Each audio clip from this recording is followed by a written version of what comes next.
The Daviess County tax sale was held on the courthouse steps in Gallatin on the second Tuesday of August, and the auctioneer liked to start at 8 in the morning to beat the heat. Gary Fenton had the truck running in Ruth Yoder's lane at 6:45.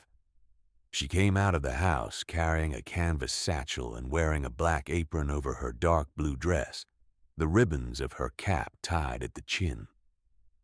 She was 34 years old and had not slept well. Gary said nothing about that.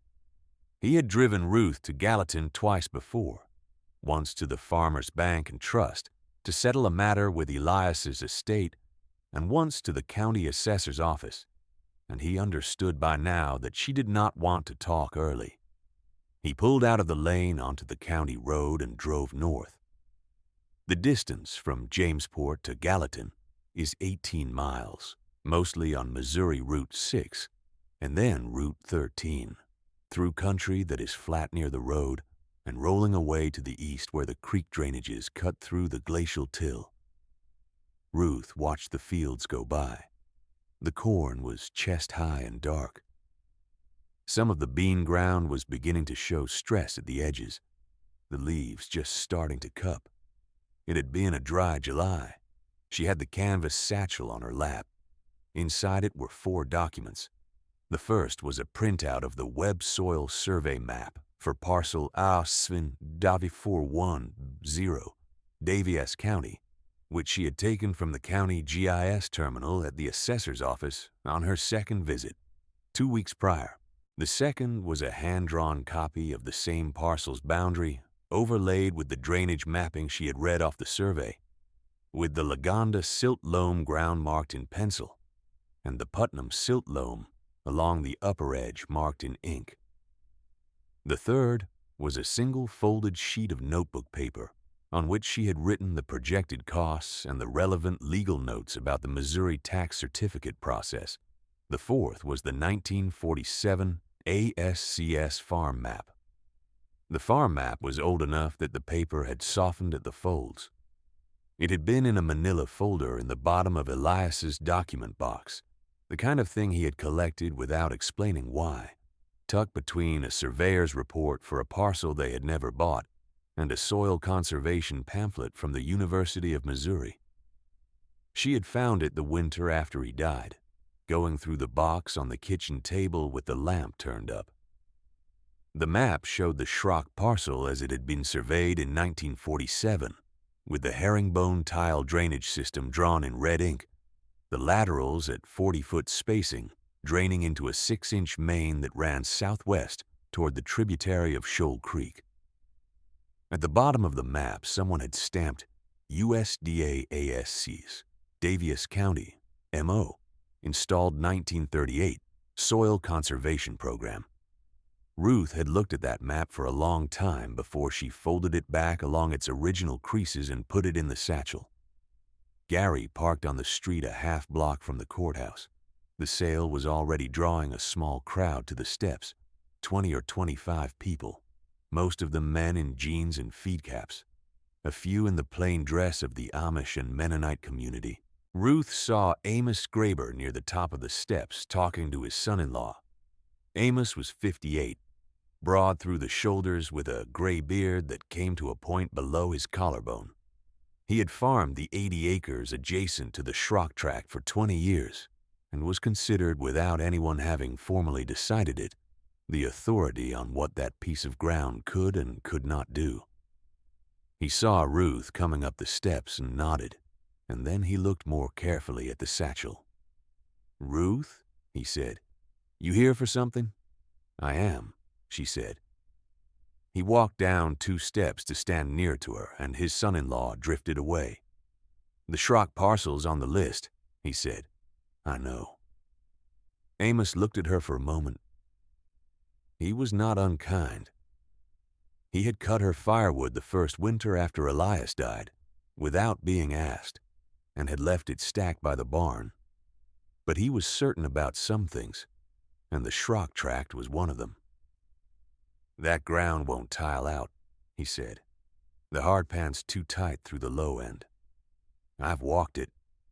You'd be throwing money on wet ground, and a pond that's been dry 6, 7 years. He paused.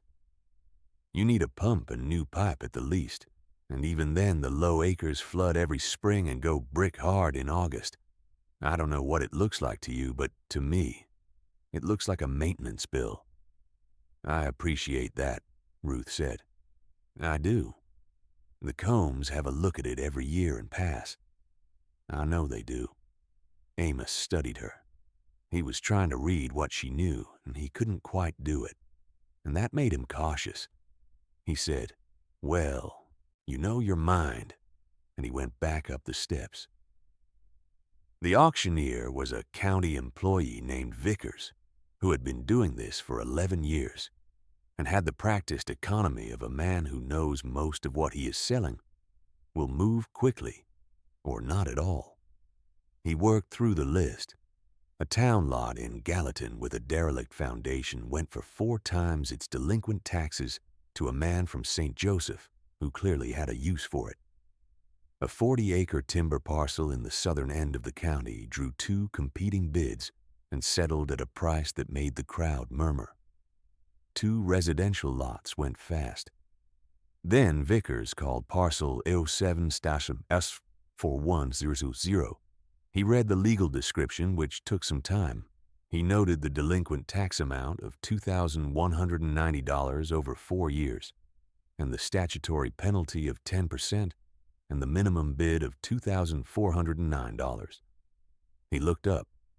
Dale Combs was standing to Ruth's left with his son, who was in his 30s.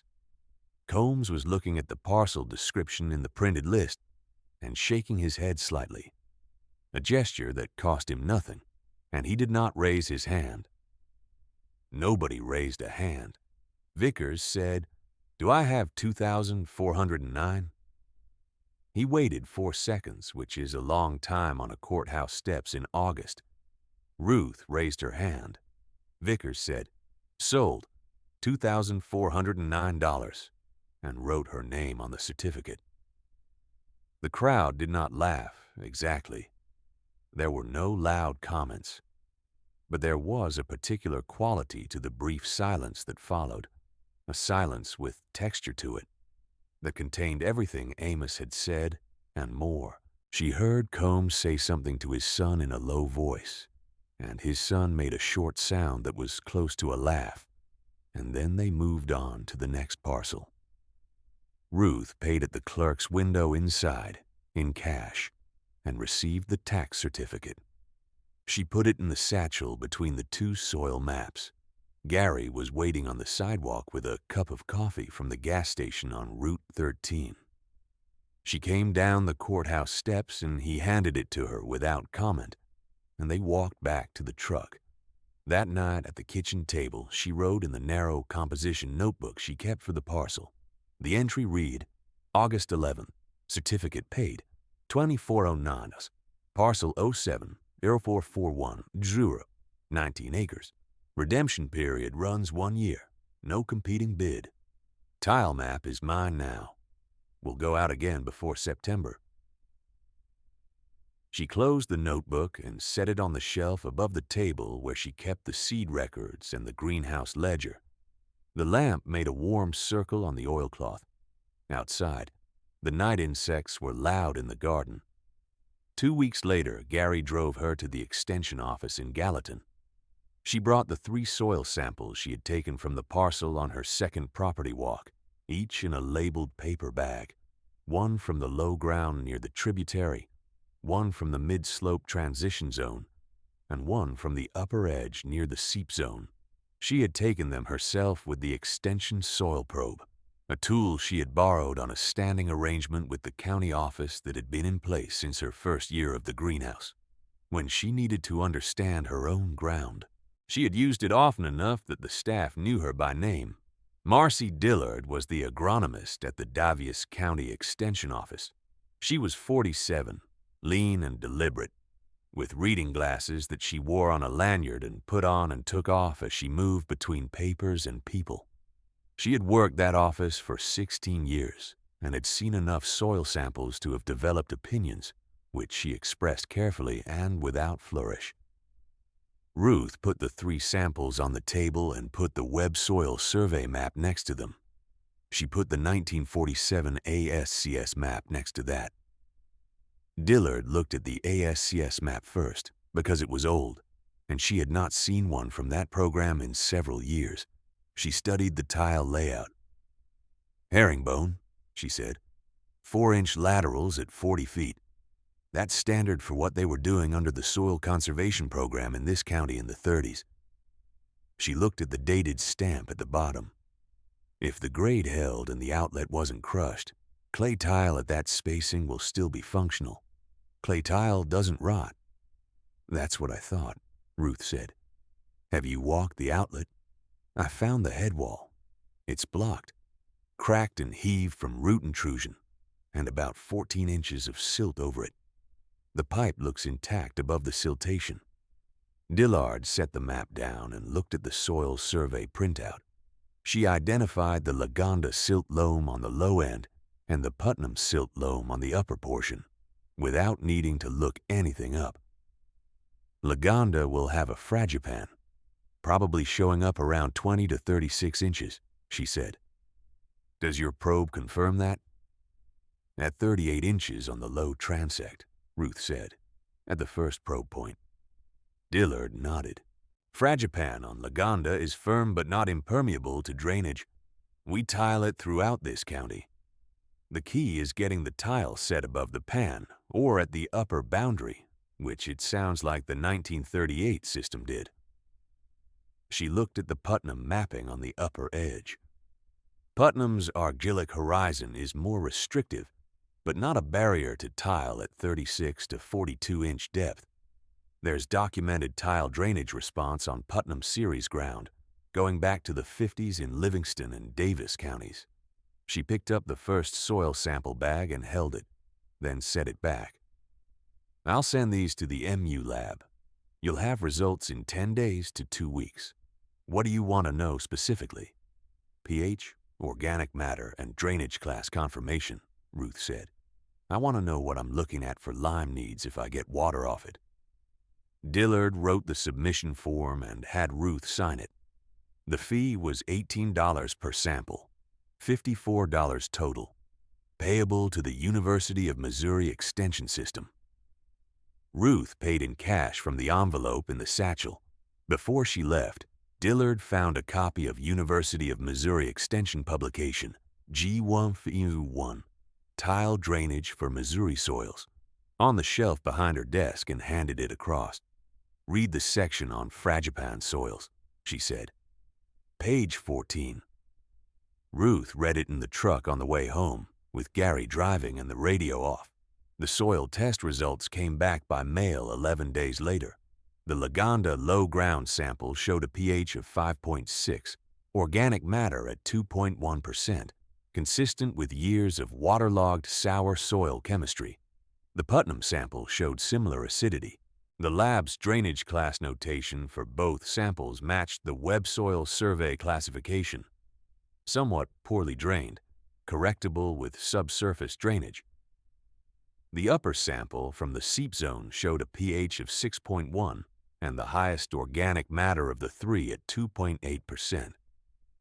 That ground had never been truly drowned. It was just wet. Ruth had first walked the Schrock tract in the 3rd week of June, 41 days before the tax sale. She had driven out with Gary as far as the county road and walked in from the road easement on foot. She knew the parcel's outline from the assessor's map, and she knew the general lay of it from the web soil survey, but she had not stood on it before. She carried the 1947 map in her apron pocket, the soil probe slung over her shoulder, the hand-drawn soil map in one hand, and the narrow notebook in the other. The parcel sat in a concave drainage between higher cropland to the north and a wooded ridge to the south. The tributary of Shoal Creek made the western boundary. From the road, the low ground looked rough, a stand of cattails along the creek margin, a patch of reed canary grass filling the transition between upland and low, a mat of sedge and rush on the wetter areas near the tributary. the kind of ground that agricultural buyers drive past without slowing. She walked the low end first. The soil probe went in easily in the Lagonda ground, which was moist 6 inches down, even in a dry late June. At 38 inches on her first probe point, running a 100-foot transect toward the tributary, she hit the fragipan layer, firm and pale under the point of the probe. She recorded the depth in the notebook. At the second probe point, 83 inches further along the transect, she found the same layer at 34 inches. Both readings were above the tile line depth shown on the 1947 map, which the drawing indicated at roughly 42 inches below grade. The tiles were below the fragipan. If they were intact, the drainage grade ran from the laterals through the main to the outlet at the tributary. Water moving downslope below the perching layer would find the tiles before it surfaced. She followed the south edge of the low ground toward the tributary and found the tile outlet headwall in 20 minutes of looking, which was faster than she had expected. It was beneath a dense mat of cattail roots at the creek bank, with 14 inches of accumulated creek silt over the top. The concrete headwall was a poured structure, 12 inches square, with a crack running diagonally across it from the upper right corner, likely from frost heave over several cycles. The 6-inch pipe entry was blocked at the silt face. She could not see the pipe itself, but she could probe along the line of the 1947 map drawing and locate the corridor of soft backfill soil that had settled differently from the surrounding undisturbed ground. The tile main was still in there. She wrote, "Head wall found. Under 14 inches silt, cattail mat. Concrete cracked but intact. Pipe blocked at face. Tile corridor locatable by probe. Grade appears to hold southeast to northwest as drawn. Fragipan at 34 to 38 inches on low transect. Tile set below fragipan per 1947 map." She walked upslope toward the dry pond basin. The basin was visible from 50 yards as a shallow depression in the upper portion of the parcel, fringed at its edges by a mixture of common cattail and a narrower-leaved rush that was a different plant from the broad stands in the low ground. She identified the narrower plant as soft rush, Juncus effusus, as she got closer. Along the basin's upslope edge, in a band maybe 15 feet wide, there was blue flag iris in scattered clumps, the leaves dried and brown now in late June. But the rhizomes and the standing dead stalks of the spring bloom unmistakable. Neither plant grew in ground that was merely seasonally wet. Both were telling her something. The dam was a low earthen berm on the east end of the basin, grassed over on its face but clearly breached. The breach was 22 feet wide at its widest point, cut through the berm in a shallow V. The material that had washed out was still there, piled on the downstream side in a weathered berm of its own, gray clay that had dried and cracked into plates but had not dispersed. 8 to 10 years of Missouri weather, and the clay was still clay, still cohesive. That mattered. She paced the basin, 206 feet along the long axis, 128 feet on the cross. At full pool, given the gentle slope of the surrounding ground, she estimated 1 4/10 acres of open water. She wrote the dimensions in the notebook. Then she walked the upland edge to find the seep zone. The USGS topographic map she had studied showed the 860-foot contour running along the southern edge of the parcel, where the wooded ridge met the upper boundary. She walked that line through light scrub, sumac, and young elm, and one big bur oak, until the ground changed underfoot. Softer, the grass a darker green even in the dry June, the soil spongy enough that her shoe sank a half-inch between steps. The rill was a shallow channel eroded into the topsoil, 12 inches wide and 4 inches deep, running generally west toward the pond basin before it disappeared into the drier ground of the mid-slope. In the bottom of the rill, in the dampest part, watercress was growing in a dense mat, the small round leaves still a vivid green. She crouched and looked at it for some time. Nasturtium officinale does not grow in dry ground. It does not grow in ground that receives only surface moisture. It grows in seepage and in spring runs and in the margins of streams where groundwater is continuously or near continuously present. A patch of watercress in a rill on a hillside is not decorative. It is evidence. She dug a small test hole in the bottom of the rill with the folding spade she had brought for the head wall investigation, 9 inches deep. She waited, watching the walls of the hole. At 4 minutes, she saw the first gleam of water seeping through the sidewall from the north at roughly the 7-inch level. She did not hurry. She wrote, "Seep zone, 8 60-foot contour, south edge. Juncus effusus, Iris virginica, Nasturtium officinale in rill. Test hole 9 inches.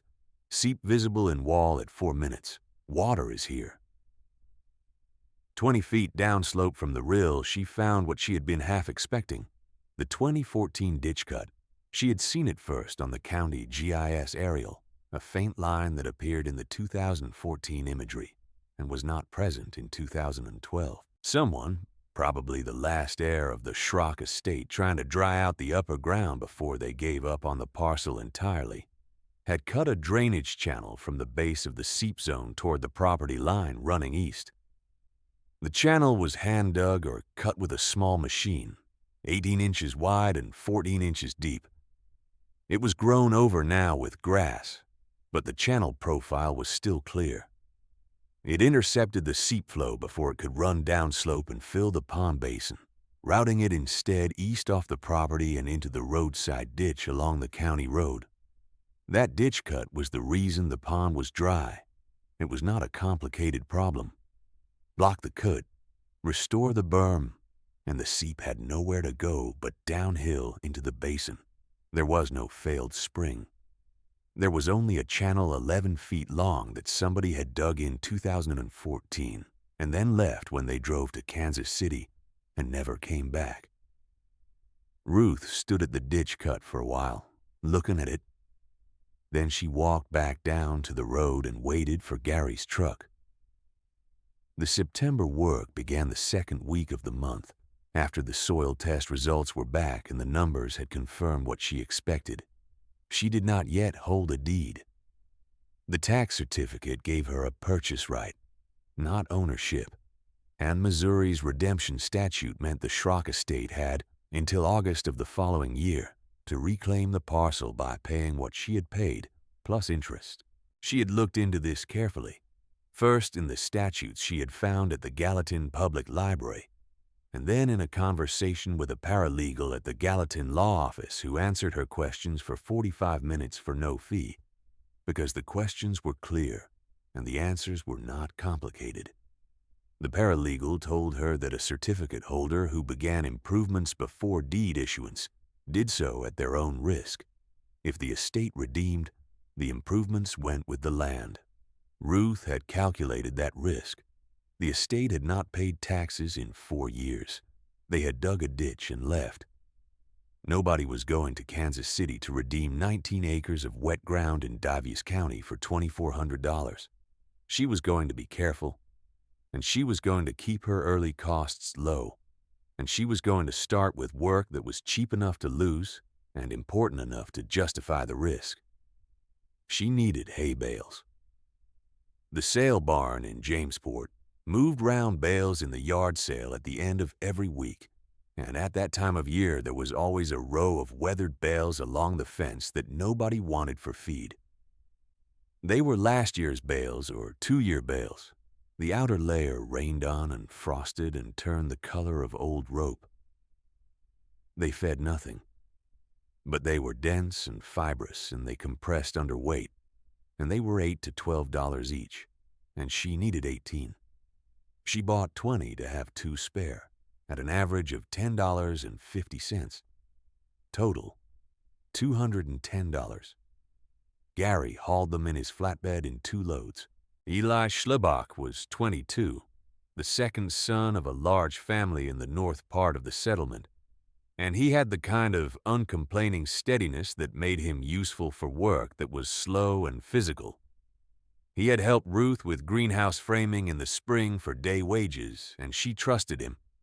She hired him for 2 days at $45 a day, $90 total, explaining that the work was on ground she held by certificate and not yet by deed, and that he should know that.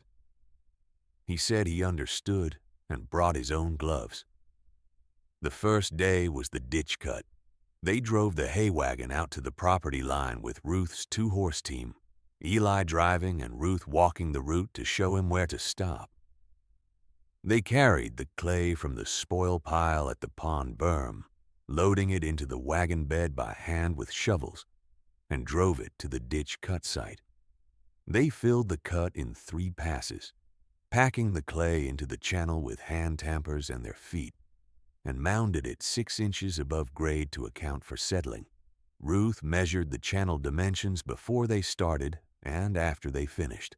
The cut was 11 feet long, 18 inches wide, 14 inches deep. They moved approximately 22 cubic feet of clay, not counting the settling allowance. It was a small amount of work. It was the work that mattered most. The second day was the outlet head wall. Ruth had purchased 2 20-pound bags of hydraulic cement from the hardware store in Chillicothe, which Gary had brought out on a supply run the previous week. Total cost, including Gary's fee for that trip, $62. The hydraulic cement was for the crack in the head wall face and for reseating the pipe opening once the silt was cleared. Clearing the silt from the head wall face was 4 hours of work in the creek bank.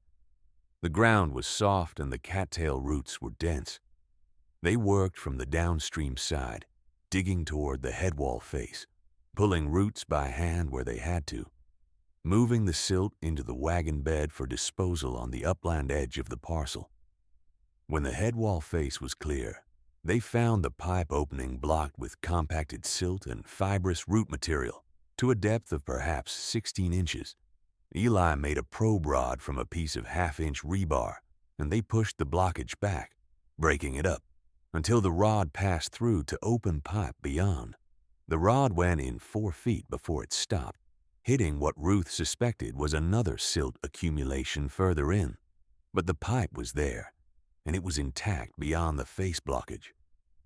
She mixed the hydraulic cement to the manufacturer's specification and packed the diagonal crack in the head wall face, pressing it into the crack in sections and smoothing it flush.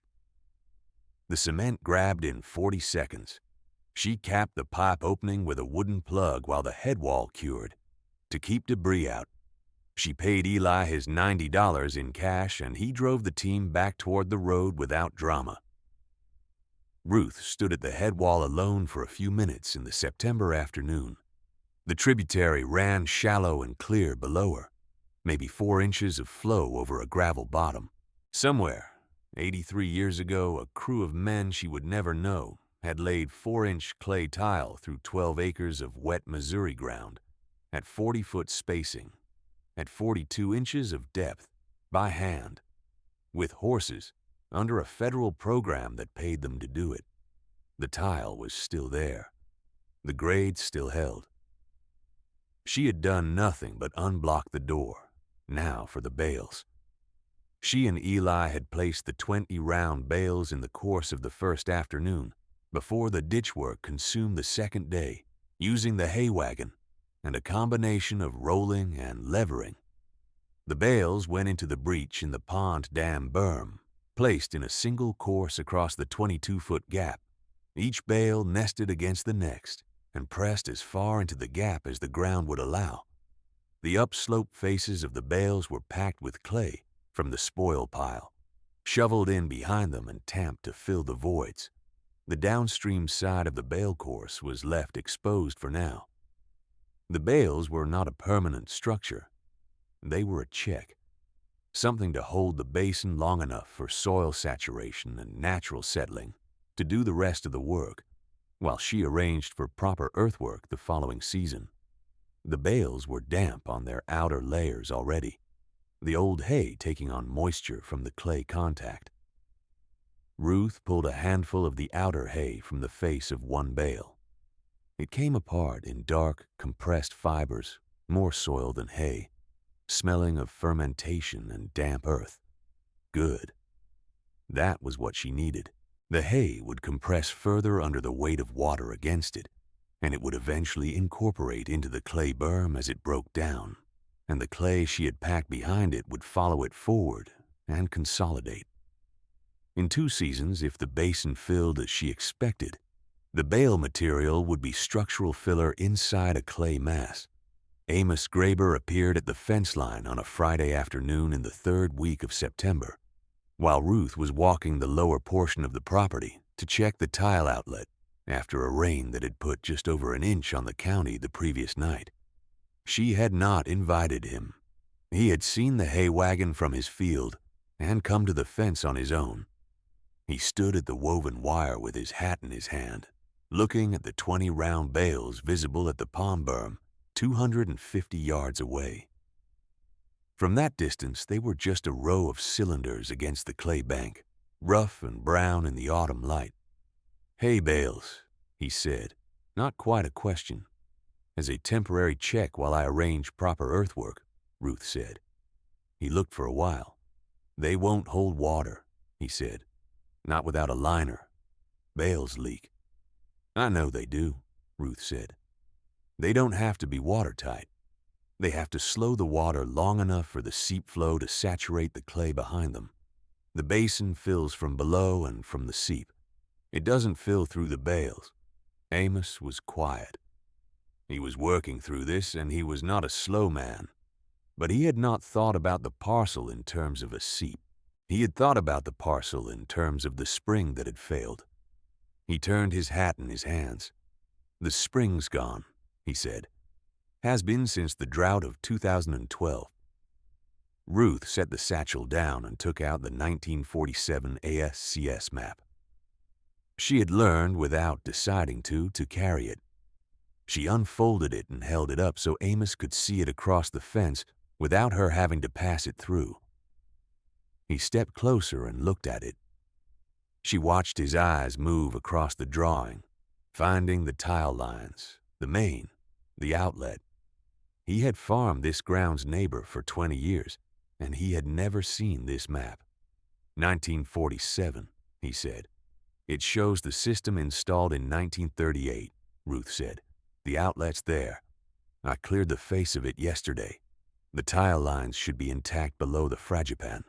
Marcy Dillard at Extension confirmed the soil series can drain, and Dillard's going to send the samples to Columbia." He looked at the tile map for a long time. Then he looked at the bale course at the pond berm. He was putting it together, and she could see him doing it. He turned the hat once more in his hands. He said nothing.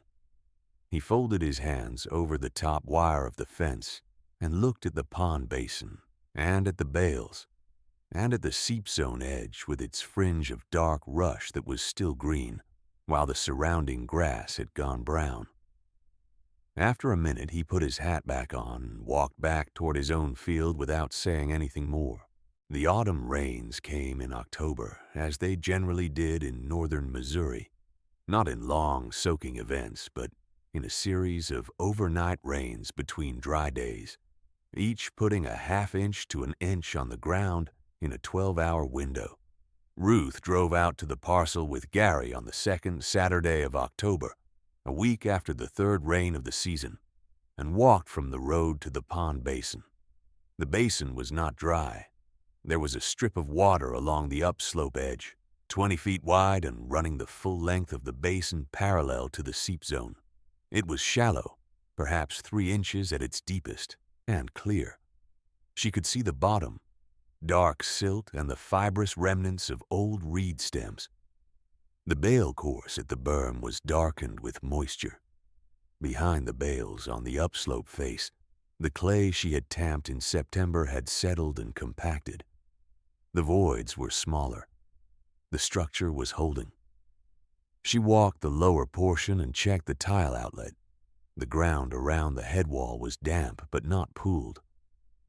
The outlet was weeping a thin stream of brownish water into the tributary, the color of it coming from the silt it was carrying as it moved through the newly cleared pipe. That was what a working tile outlet looked like in October, moving the perched water off the low ground and into the drainage. The pipe was running. The 1938 system was running.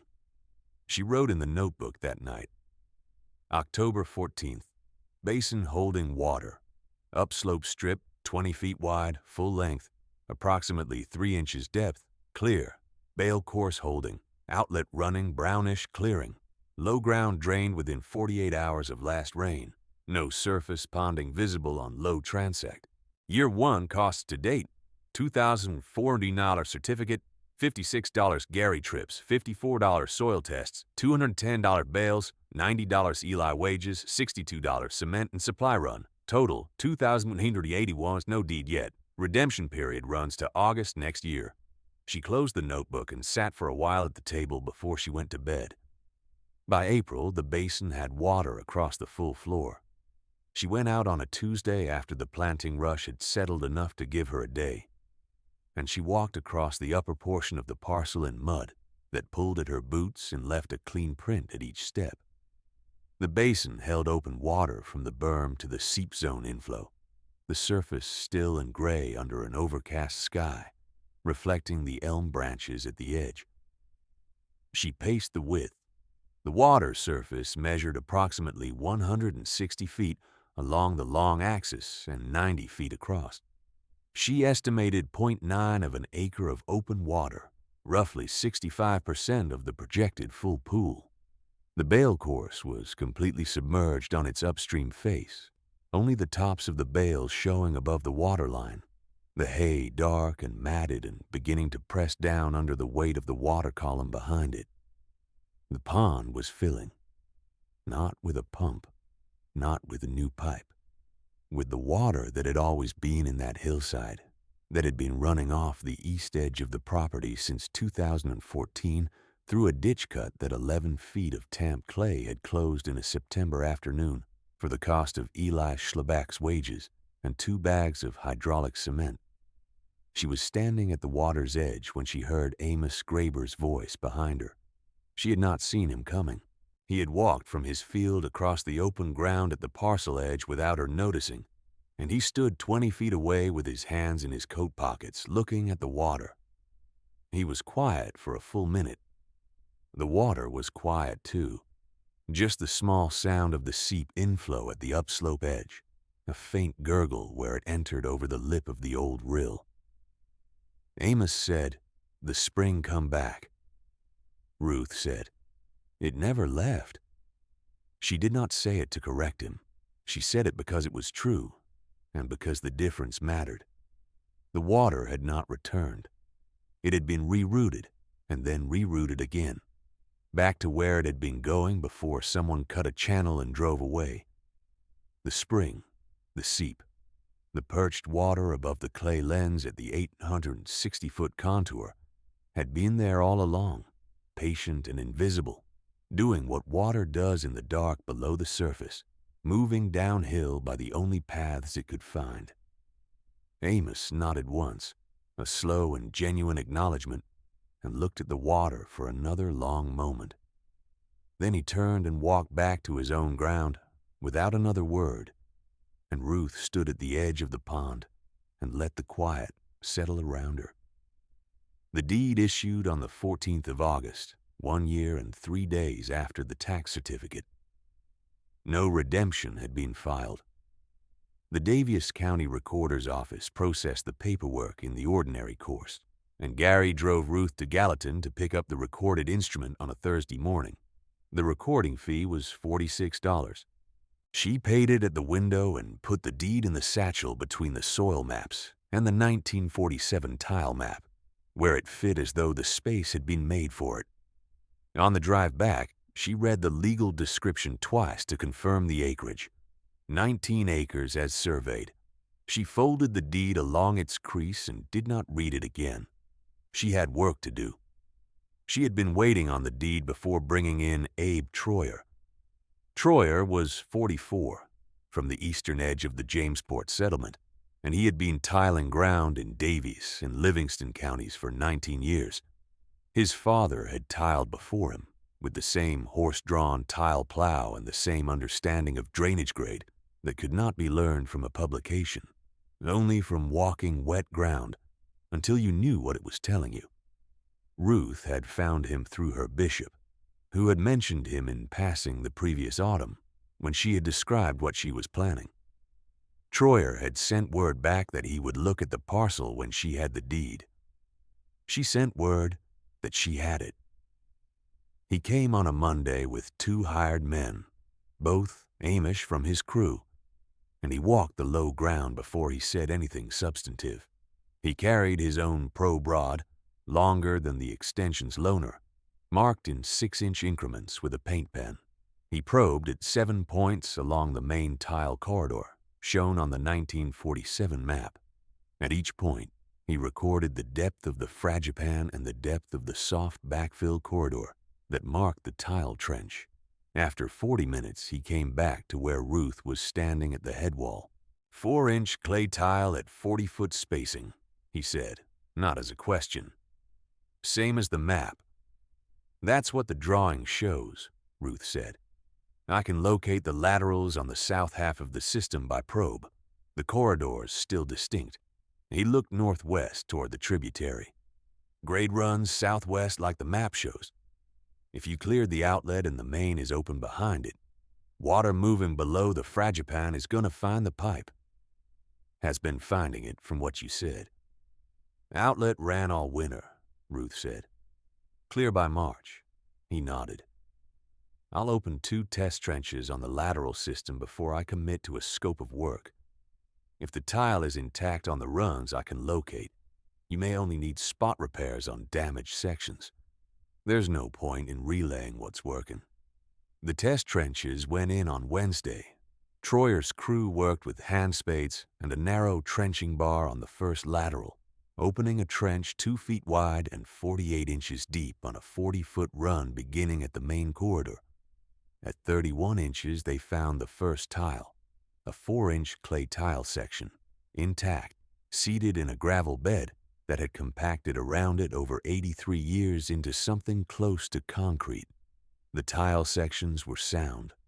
The joints between sections had shifted slightly in 2 places, consistent with frost movement over many winters, but neither joint was displaced enough to have broken the hydraulic grade.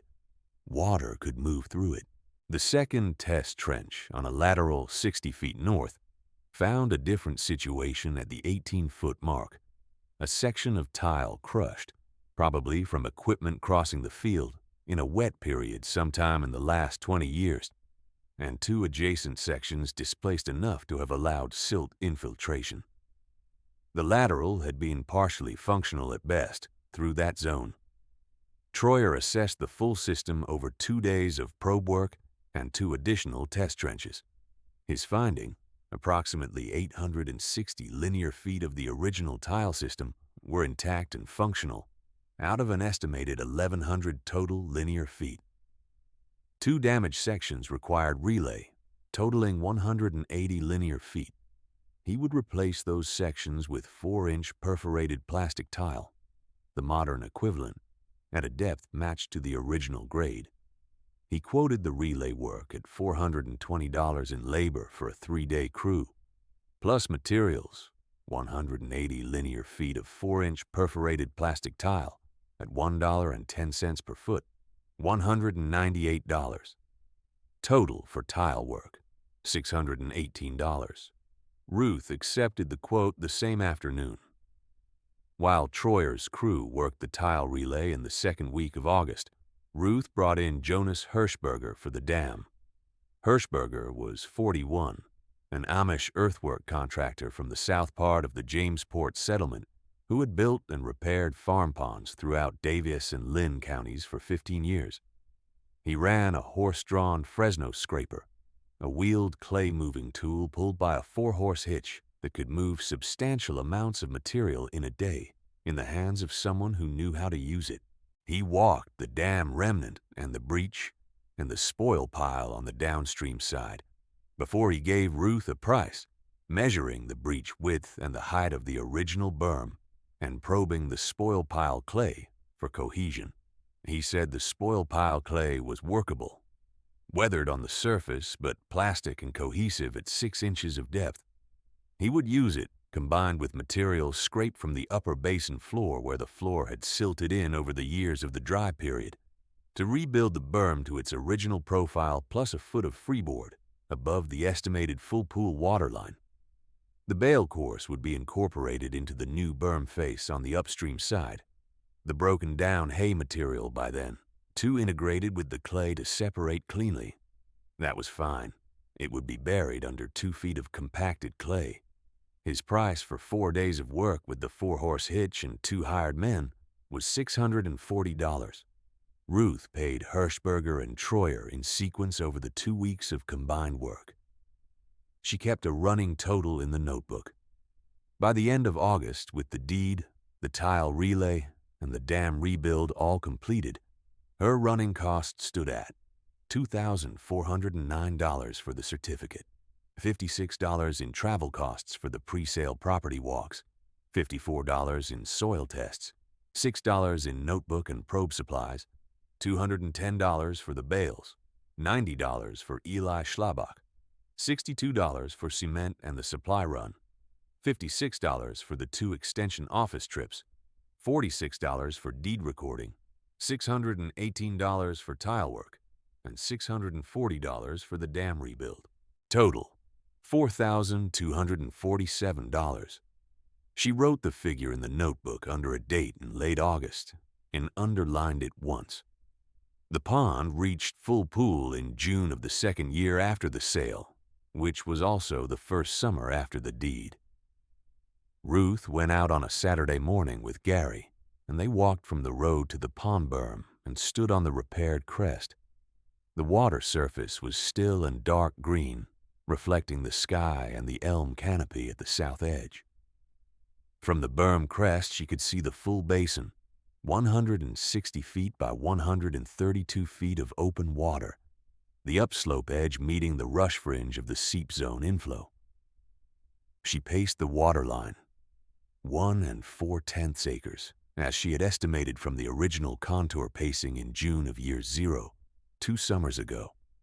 The low ground behind her was green and heavy, with a stand of orchard grass and brome that had come in on its own from the seed bank without any planting, now that the water table was sitting where it belonged and the soil pH was recovering from the lime she had applied the previous autumn. The tile outlet at the tributary was running clear. Gary stood on the berm and looked at the water and said, "How much did those bales cost?" $210, Ruth said. 20 bales at $10.50 average. He looked at the pond for another moment. He had driven her to every appointment connected to this parcel and had watched the whole sequence from the outside. He said nothing else, which was the right response. The hay was ready for a first cutting in the 3rd week of July. Gary had a small square baler and had offered the previous spring to custom harvest the low ground on a 50-50 split of the yield. Ruth had agreed. She had no harvesting equipment of her own for that scale of ground, and the arrangement cost her nothing beyond the standing crop. Gary cut and baled on a Wednesday and Thursday when the forecast showed 5 dry days.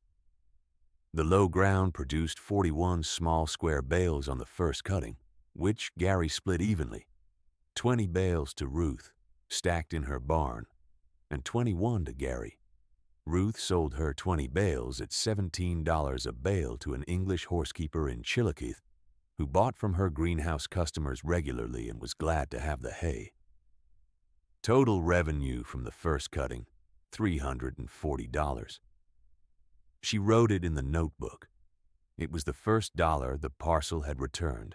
Marcy Dillard came out to the parcel in August of that year, the second time Ruth had brought her in. She had asked to see the tile work after Troyer completed it, and Ruth had waited for the full growing season to show her the ground under crop rather than bare. Dillard walked the low ground with her own probe, working a transect from the upland edge to the tributary margin. She probed at 5 points. The soil column above the fragipan was drier than it had been on her first visit, with a measurable difference in tilth, friable and workable rather than sticky and compacted. At the head wall, she observed the tile outlet flow and noted the water was clear, meaning the silt flush from the initial opening was long finished, and the system was running clean. She stood at the head wall with her probe in her hand and said, "This ground will do what you thought." Ruth wrote that in the notebook too, not because she needed the confirmation, because it was worth recording that someone else had walked the ground and read it correctly. The following spring, Ruth put up fence. She had contracted with 2 of her nephews, both in their 20s and accustomed to farm fencing, to run 1,400 feet of woven wire around the pond perimeter at a distance of 20 feet back from the water line on all sides. The wire cost her $0.38 per foot, $532 in materials, and the labor for the post setting and wire stretching came to $180 for 3 days of work. Total fencing cost, $712. In May, she contacted the Missouri Department of Conservation about the pond stocking program. The program, which she had read about in an extension handout from the Gallatin office, subsidized fingerling fish for private landowners establishing or restoring farm ponds, with the goal of building sustainable populations without requiring repeated stocking. She applied, was approved, and received a delivery in late May of bluegill fingerlings and channel catfish fingerlings, 600 of each, in a MDC transport tank. The stocking fee after subsidy was $140. She had 3 English families from the county road and from Chillicothe who had seen the pond from the road and asked, through Gary as intermediary, whether she would consider fishing access. She set the annual lease at $150 per family, 3 families, $450 per year, beginning the 1st of June. The leases were simple written agreements, 1 page each, that Gary helped her draft. She kept the signed copies in the document box with the deed and the tile map. By the end of June in year 3, the parcel was producing income on 2 lines, hay from the low ground and lease payments from the pond. Running the numbers in the notebook, Ruth calculated that her net invested cost, after subtracting the revenue received so far, stood at $3,806. That was what the parcel had cost her, net of what it had returned. Against that figure sat a pond at full pool, 12 acres of draining silt loam in hay production, and a tile system that was 83 years old and running clean. The drought came in July. It arrived as Missouri droughts often do, not with a single dry spell, but with a sequence of weeks in which the rains that were forecast did not materialize, and the ones that did fall put a 1/4 inch on the ground and evaporated within 2 days. By the 3rd week of July, the corn in the county was under stress. The roadsides went gray-green and then yellow at the blade tips. Gary's hay ground to the north of Ruth's greenhouse showed the pale, curling symptom of a soil moisture deficit that was past the threshold for stress and approaching the threshold for yield loss. Amos Graber's hay ground on his 80 acres, which had no subsurface drainage and no pond and no managed water table, showed the same symptoms by the last week of July. Ruth could see his east field from the seep zone at the upper edge of her parcel when she walked up to check the inflow. She had come up to do what she had done on the first walk, 2 Junes ago, to stand at the seep zone and look at the ground. The rill was running. It was a thin sheet of water, no more than a 1/4 inch deep across the clay bottom of the channel, but it was moving. The watercress in the rill bottom was thick, a denser mat than she had seen in the wet June 2 years prior. The round leaves a vivid, almost aggressive green against the cracked and pale soil of the surrounding hillside. The soft rush along the edges was fully green. The blue flag iris had gone dormant for the season, as it always did after bloom, but the rhizomes were in a soil that was clearly moister than anything visible on the surface would suggest. She did not dig a test hole. She did not need to. She looked at the watercress for a while, and then she looked over the property line at Amos's east field, gray-green and curling, and then she looked back down the slope at the pond, which was at full pool, the surface dark and still in the July heat, the fencing she had put up in the spring casting a thin shadow on the waterline. She wrote nothing in the notebook. There was nothing to add. The drought broke in the second week of August with 2 consecutive nights of heavy rain. The low ground drained. The tile outlet ran hard for 4 days, and then settled back to its ordinary clear trickle. The hay recovered enough for a third cutting in September, light but worth doing. Ruth's share came to 26 bales, $442, at $17 per bale. Combined with the earlier cuttings, her hay revenue for year 3 was $812. With the pond lease payments of $450, total year 3 revenue from the parcel was $1,262. She wrote the figure in the notebook, totaled the 2-year revenue, subtracted it from the cumulative cost, and confirmed the net invested figure of $3,806. Then she set the notebook on the table and went to bed. It was Gary who first mentioned Dale Whitfield. He had brought it up in passing the previous autumn, noting that Whitfield had appraised a farm pond parcel similar in character to Ruth's ground over in Livingston County, and had come in at numbers that surprised the owner. Ruth had not acted on it immediately. She had wanted a full production year behind her before she asked anyone to walk the parcel with a formal purpose. In September of year 3, she asked Gary to arrange it. Whitfield was 61, based in Chillicothe, and had been appraising rural ground in a 5-county area for 28 years. He was an MAI designated appraiser, which meant his appraisals met the standards required for financing and legal proceedings.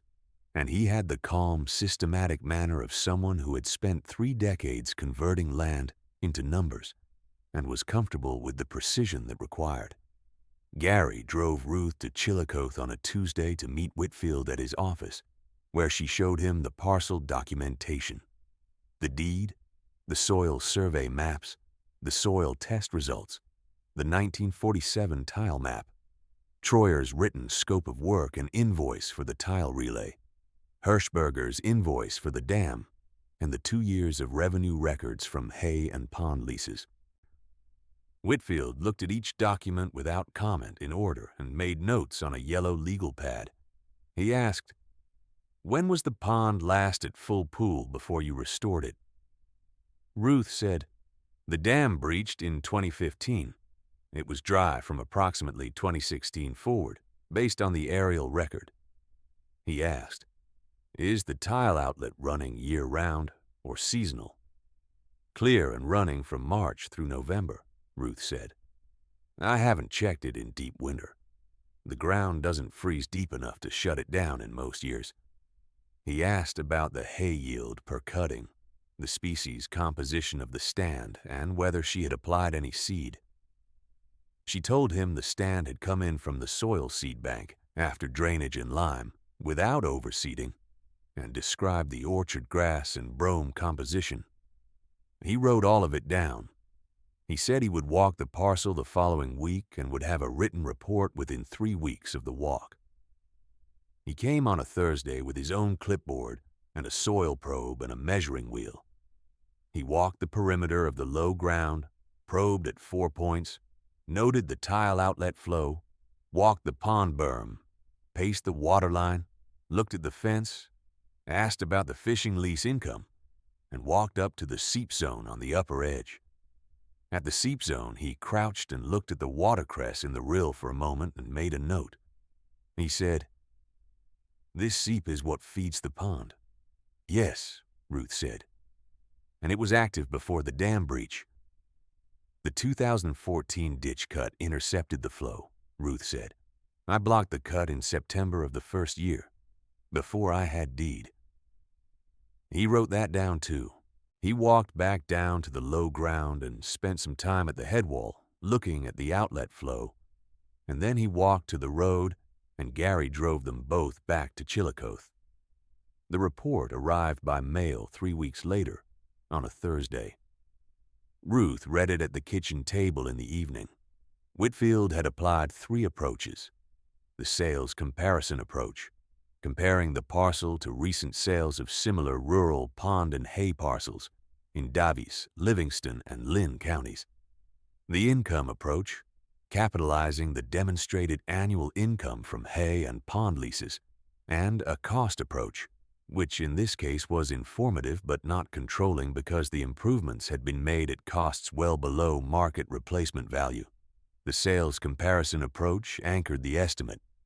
Comparable parcels improved with functional farm ponds and drained hay ground had sold in the county range between $38,000 and $46,000 for parcels in the 15 to 25 acre range. Whitfield's comparable selection weighted toward the lower end of that range, accounting for the absence of row crop capability on the low acres, which were suitable for hay and pasture, but not corn or beans given their soil series. His income approach capitalized the current annual net income of approximately $1,200 at a capitalization rate of 3%, consistent with rural Missouri farmland, yielding an income indicated value of $40,000. His reconciled opinion of market value for parcel 70441 as of the date of inspection, $41,000. Ruth read the number twice. Then she turned to the page in the notebook and wrote, September, Whitfield appraisal received, $41,000, 19 acres, net invested, $3,806, pond full, hay in, $41, said. She closed the notebook and set it on the shelf above the table.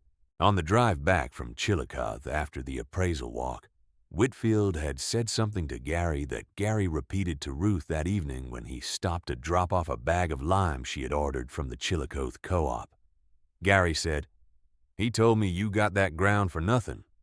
Ruth said, "I paid $2,409 for it." Gary said, "That's what I told him." Ruth smiled and did not say anything else. Amos Graber came to the fence line on a Friday in October, which was the 4th time he had come to the fence since the morning of the tax sale 14 months prior. He was carrying a folded piece of paper in his right hand. Ruth was walking the lower portion of the parcel, checking the tile outlet after the first frost, and she saw him come across the open ground from his east field and stop at the woven wire. She walked over. He unfolded the paper. It was a printout from the county GIS terminal, the web soil survey layer for his 80-acre parcel, printed in the county assessor's office format. He had the soil series labeled in pencil, Laganda on his east field, which she could have told him without looking, and a notation in the margin that read, in his plain handwriting, Fragipan, tile.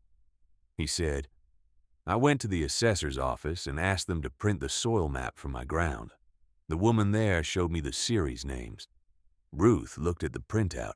His east field mapped Laganda silt loam in a long band running from the north fence to the tributary, 22 acres of it. It was the same series as her low ground, the same Fragipan, the same somewhat poorly drained classification. "Did you find any old drainage records at the extension office?" she asked. He said, "I haven't gone yet. I didn't know to look." "Elias had a folder of them," Ruth said, "from the 1930s and 1940s programs. The extension office in Gallatin has copies of some of them, or the FSA office does. Tell them you want the old ASCS farm maps for your parcel number. They'll look." He folded the printout back along its creases. He was quiet for a moment. He had farmed that east field for 20 years and had accepted the wet springs and the August hardpan as the nature of the ground. which was the same thing the crowd at the courthouse steps had accepted about her parcel. Not evidence, but story. The story said the ground was difficult and would always be difficult, and the story had been repeated long enough that it had replaced the need to look. He said, "Would you walk it with me?" The east field. Ruth said she would. They arranged a time for the following week, and Amos went back across his field with the printout in his coat pocket. She watched him go and then turned back toward the pond. It was a still October afternoon, the light low and amber off the water, the elm leaves going yellow at the pond margin. She walked along the berm to the east end, where the old breach had been, and stood on the repaired crest. The clay Hirschberger's crew had scraped and compacted here in August of the previous year was settling into itself now, firming with each freeze-thaw cycle, growing more coherent, more permanent. Beneath the berm face, 3 feet into the core, the old hay bales were gone in any recognizable form, incorporated into the clay mass, their fibers mixed with the soil they had been laid against. Nothing left of them now but a slight density variation in the berm's interior that no one would ever see or measure. The pond behind the berm was $41,000. It was 1 4/10 acres of open water and 12 acres of draining silt loam, and a tile system that 19 men she would never know had put in the ground in 1938, at 40-foot spacing, at 42 inches of depth, under a federal program that had paid them 20 cents an hour to do it. They had done the work carefully, and the work had held. The tile was still there, still graded, still moving water below the fragipan layer toward the tributary of Shoal Creek, as it had done in every rain event since the Eisenhower administration, waiting under the blocked headwall and the compacted silt for someone to clear the face and let it run. The parcel had not been worthless. It had been patient. Ruth stood on the berm in the October light and looked at the water and at the seep fringe along the upper edge where the watercress was still green even now, in October, drawing on the slow cold flow from the hillside, and at the elm branches reflected in the still surface of the pond, and at the tile outlet at the tributary margin running clear and quiet into the creek. She had paid $2,409 for a piece of ground that everyone at the sale had decided, without walking it, without reading the soil map, without looking for the 1947 map in any folder in any office, was not worth bidding on. She had spent another $3,000 making it what it had always been capable of being. The ground had the capacity the whole time. She had only restored the conditions under which the capacity could express itself. The 1938 tile crew had understood the ground. The 2014 ditch cut had misunderstood it. Ruth had read the watercress and the rush and the seep wall and the soft backfill corridor of an 80-year-old clay tile trench, and she had spent $90 on a day labor and $210 on spoiled hay bales, and she had given the water back its original direction. The pond was full. The hay was in. The tile was running. Those were the facts, and the facts were enough. If you're finding these useful, there's a subscribe button below. One decision a week with the real numbers.